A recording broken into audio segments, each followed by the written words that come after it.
गीता। अथ द्वितीयोध्याय। संजय उवाच। संजय बोले, उस प्रकार करुणा से व्याप्त और आंसुओं से पूर्ण तथा व्याकुल नेत्रों वाले शोक युक्त उस अर्जुन के प्रति भगवान मधुसूदन ने यह वचन कहा। श्री भगवान उवाच। श्री भगवान बोले, हे अर्जुन, तुझे इस असमय में यह मोह किस हेतु से प्राप्त हुआ? क्योंकि न तो यह श्रेष्ठ पुरुषों द्वारा आचरित है, न स्वर्ग को देने वाला है और न कीर्ति को करने वाला ही है। इसलिए हे अर्जुन, नपुंसकता को मत प्राप्त हो, तुझमें यह उचित नहीं जान पड़ती। हे परम तप, हृदय की तुच्छ दुर्बलता को त्याग कर युद्ध के लिए खड़ा हो जा। अर्जुन बोले, हे मधुसूदन, मैं रणभूमि में किस प्रकार बाणों से भीष्म पितामह और द्रोणाचार्य के विरुद्ध लड़ूंगा, क्योंकि हे हरिसूदन, वे दोनों ही पूजनीय हैं। इसलिए हे महानुभाव, गुरुजनों को न मारकर मैं इस लोक में भिक्षा का अन्न भी खाना कल्याणकारक समझता हूँ, क्योंकि गुरुजनों को मारकर भी इस लोक में रुधिर से सने हुए अर्थ और काम रूप भोगों को ही तो भोगूंगा। हम यह भी नहीं जानते कि हमारे लिए युद्ध करना और न करना, इन दोनों में से कौन सा श्रेष्ठ है, अथवा यह भी नहीं जानते कि उन्हें हम जीतेंगे या हमको वे जीतेंगे। और जिनको मारकर हम जीना भी नहीं चाहते, वे ही हमारे आत्मीय धृतराष्ट्र के पुत्र हमारे मुकाबले में खड़े हैं। इसलिए कायरता रूप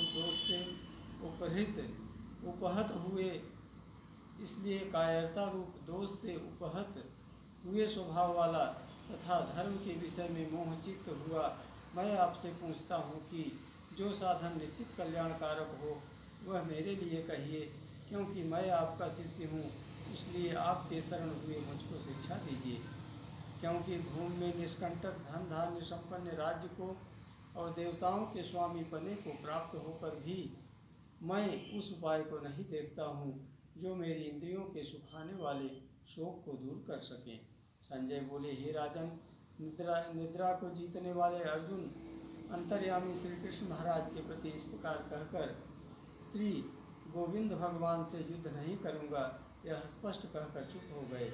हे भरतवंशी धृतराष्ट्र, अंतर्यामी श्री कृष्ण महाराज दोनों सेनाओं के बीच में शोक करते हुए उस अर्जुन को हंसते हुए से यह वचन बोले। श्री भगवान बोले, हे अर्जुन, तुम शोक न करने योग्य मनुष्यों के लिए शोक करता है और पंडितों के से वचनों को कहता है, परंतु जिनके प्राण चले गए हैं उनके लिए और जिनके प्राण नहीं गए हैं उनके लिए भी पंडित जन शोक नहीं करते। न तो ऐसा ही है कि मैं किसी काल में नहीं था, तू नहीं था, तुम्हारे राजा लोग नहीं थे, और न ऐसा ही है कि इसके आगे हम सब नहीं रहेंगे। जैसे जीवात्मा की इस देह में बालकपन, जवानी और वृद्धावस्था होती है, वैसे ही अन्य शरीर की प्राप्ति होती है। उस विषय में धीर पुरुष मोहित नहीं होता।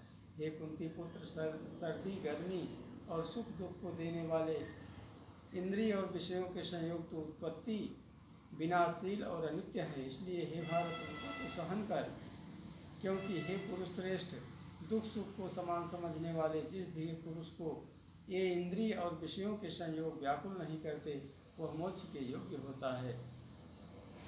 असत वस्तु की तो सत्ता नहीं है और सत का अभाव नहीं है। इस प्रकार इन दोनों का ही तत्व ज्ञानी पुरुषों द्वारा देखा गया है।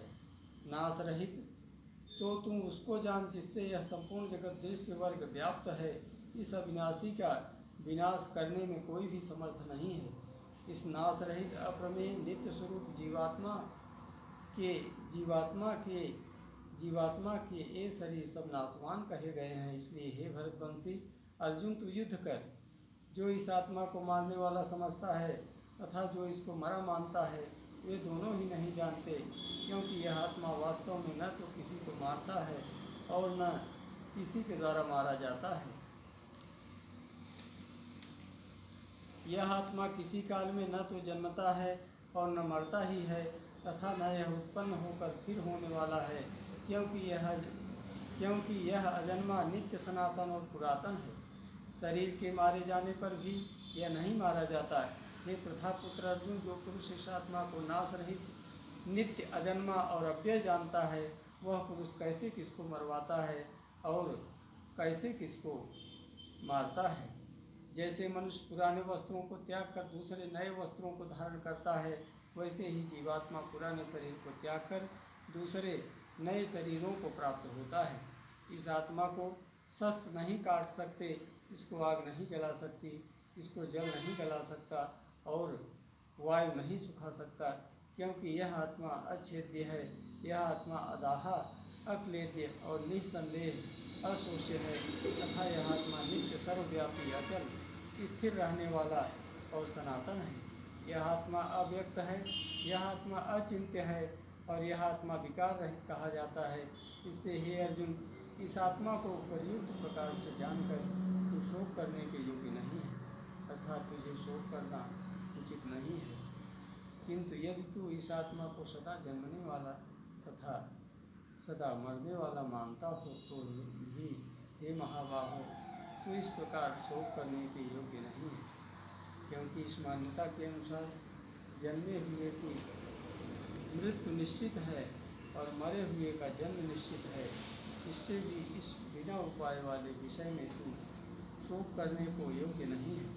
हे अर्जुन, संपूर्ण प्राणी जन्म से पहले अप्रकट थे और मरने के बाद भी अप्रकट हो जाने वाले हैं, केवल बीच में ही प्रकट हैं। फिर ऐसी स्थिति में क्या शोक करना है। कोई एक महापुरुष ही इस आत्मा को आश्चर्य की भांति देखता है और वैसे ही दूसरा कोई महापुरुष ही इसके तत्व का आश्चर्य की भांति वर्णन करता है तथा दूसरा कोई अधिकारी पुरुष ही इसे आश्चर्य की भांति सुनता है और कोई कोई तो सुनकर भी इसको नहीं जानता। हे अर्जुन, यह आत्मा सबके शरीर में सदा ही अवध्य है। इस कारण संपूर्ण प्राणियों के लिए तू शोक करने के योग्य नहीं है तथा अपने धर्म को देखकर भी तू भय करने योग्य नहीं है, अर्थात तुझे भय नहीं करना चाहिए, क्योंकि क्षत्रिय के लिए धर्म युद्ध से बढ़कर दूसरा कोई कल्याणकारी कर्तव्य नहीं है। हे पार्थ, अपने आप प्राप्त हुए और खुले हुए स्वर्ग के द्वार रूप इस प्रकार के युद्ध को भाग्यवान क्षत्रिय लोग ही पाते हैं। किंतु यदि तू इस धर्मयुक्त युद्ध को नहीं करेगा तो स्वधर्म और कीर्ति को खोकर पाप को प्राप्त होगा तथा सब लोग तेरी बहुत काल तक रहने वाली अपकीर्ति का भी कथन करेंगे और माननीय पुरुष के लिए अपकीर्ति मरण से भी बढ़कर है और जिनकी दृष्टि में तू पहले बहुत सम्मानित होकर अब लघुता को प्राप्त होगा। ये महारथी लोग तुझे भय के कारण युद्ध से हटा हुआ मानेंगे। तेरे बैरी लोग तेरी सामर्थ्य की निंदा करते हुए तुझे बहुत से न कहने योग्य वचनों को भी कहेंगे, वचन भी कहेंगे। इससे अधिक दुख और क्या होगा। या तो तू युद्ध में मारा जाकर स्वर्ग को प्राप्त होगा अथवा संग्राम में जीतकर पृथ्वी का राज्य भोगेगा। इस कारण हे अर्जुन, तू युद्ध के लिए निश्चय करके खड़ा हो जा। जय पराजय, लाभ हानि और सुख दुख के समान समझकर जय पराजय, लाभ हानि और सुख दुख को समान समझकर उसके बाद युद्ध के लिए तैयार हो जा। इस प्रकार युद्ध करने से तू पाप को नहीं प्राप्त होगा। हे पार्थ, यह बुद्धि तेरे लिए ज्ञान योग के विषय में कही गई। अब तू इसको कर्म योग के विषय में सुन। जिस बुद्धि से युक्त हुआ तू कर्मों के बंधन को भली भांति त्याग देगा, अर्थात सर्वथा नष्ट कर डालेगा। इस कर्मयोग में आरंभ का अर्थात बीज का नाश नहीं है और उल्टा फल रूप दोष भी नहीं है, बल्कि इस कर्मयोग रूप धर्म का थोड़ा सा भी साधन जन्म मृत्यु रूप महान भय से रक्षा कर देता है। हे अर्जुन, इस कर्मयोग में निश्चयात्मिका बुद्धि एक ही होती है, किंतु अस्थिर विचार वाले विवेकहीन सकाम मनुष्यों की बुद्धियां निश्चय ही बहुत भेदों वाली और अनंत होती हैं। हे अर्जुन, जो भोगों में तन्मय हो रहे हैं, जो कर्म फल के प्रशंसक वेद वाक्यों में ही प्रीति रखते हैं, जिनकी बुद्धि में स्वर्ग ही परम प्राप्य वस्तु है और जो स्वर्ग से बढ़कर दूसरी कोई वस्तु ही नहीं है, ऐसा कहने वाले हैं, वे अविवेकी जन इस प्रकार की जिस पुष्पित अर्थात दिखाऊ शोभायुक्त वाणी को कहा करते हैं, जो कि जन्म रूप कर्म फल देने वाली एवं भोग तथा ऐश्वर्य की प्राप्ति के लिए नाना प्रकार की बहुत सी क्रियाओं का वर्णन करने वाली है, उस वाणी द्वारा जिनका चित्त हर लिया गया है, जो भोग और ऐश्वर्य में अत्यंत आसक्त हैं, उन पुरुषों की परमात्मा में निश्चय आत्मिका बुद्धि नहीं होती। हे अर्जुन, वेद उपर्युक्त प्रकार से 3 गुणों के कार्य रूप समस्त भोगों एवं उनके साधनों का प्रतिपादन करने वाले हैं। इसलिए तू उन भोगों एवं उनके साधनों में आसक्तिहीन, हर्ष शोकादि द्वंद्वों से रहित नित्य वस्तु परमात्मा में स्थित योगक्षेम को न चाहने वाला और स्वाधीन अंतःकरण वाला हो। सब ओर से परिपूर्ण जलाशय की प्राप्त हो जाने पर छोटे जलाशय में मनुष्य का जितना प्रयोजन रहता है, ब्रह्मा को तत्व से जानने वाले ब्राह्मण का समस्त वेदों में उतना ही प्रयोजन रह जाता है। तेरा कर्म करने में अधिकार है, उसके फलों में कभी नहीं। इसलिए तू कर्मों के फल का हेतु मत हो तथा तेरी कर्म न करने में भी आसक्ति न हो। हे धनंजय, तो आसक्ति को त्याग कर तथा सिद्धि और असिद्धि को समान बुद्धि वाला होकर योग में स्थित हुआ। कर्तव्य कर्मों को कर समत्व ही योग कहलाता है। इस समत्व रूप बुद्धि योग से सकाम कर्म अत्यंत ही निम्न श्रेणी का है। इसलिए हे धनंजय, तू समबुद्धि में ही रक्षा का उपाय ढूंढ, अर्थात बुद्धि योग का ही आश्रय ग्रहण कर, क्योंकि फल के हेतु बनने वाले अत्यंत दीन हैं। समबुद्धि युक्त पुरुष पुण्य और पाप दोनों को इसी लोक में त्याग देता है, अर्थात उनसे मुक्त हो जाता है। इससे तू समत्व रूप योग में लग जा। यह समत्व रूप योग ही कर्मों में कुशलता है, अर्थात कर्म बंधन से छूटने का उपाय है।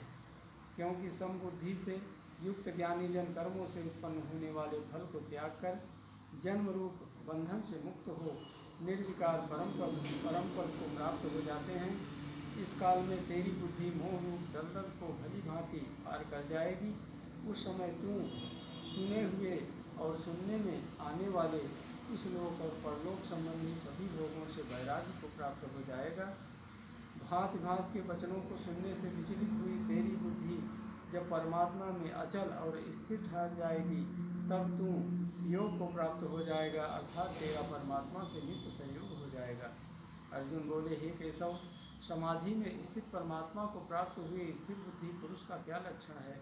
वह स्थिर बुद्धि पुरुष कैसे बोलता है, कैसे बैठता है और कैसे चलता है?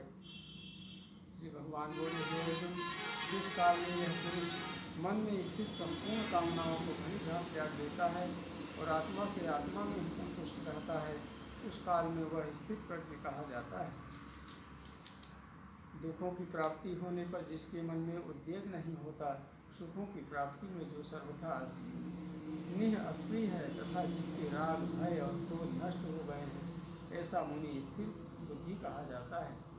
जो पुरुष सर्वत्र स्नेह रहित हुआ उस शुभ या अशुभ वस्तु को प्राप्त होकर न प्रसन्न होता है और न द्वेष करता है और उसकी बुद्धि स्थिर है। और कछुआ सब ओर से अपने अंगों को जैसे समेट लेता है, वैसे ही जब यह पुरुष इंद्रियों के विषयों से इंद्रियों को सब प्रकार से हटा देता है, तब उसकी बुद्धि स्थिर है, ऐसा समझना चाहिए। इंद्रियों के द्वारा विषयों को ग्रहण न करने वाले पुरुष के भी केवल विषय तो निवृत्त हो जाते हैं, परंतु उनमें रहने वाली आसक्ति निवृत्त नहीं होती। इसी स्थित प्रज्ञ पुरुष की तो आसक्ति भी परमात्मा का साक्षात्कार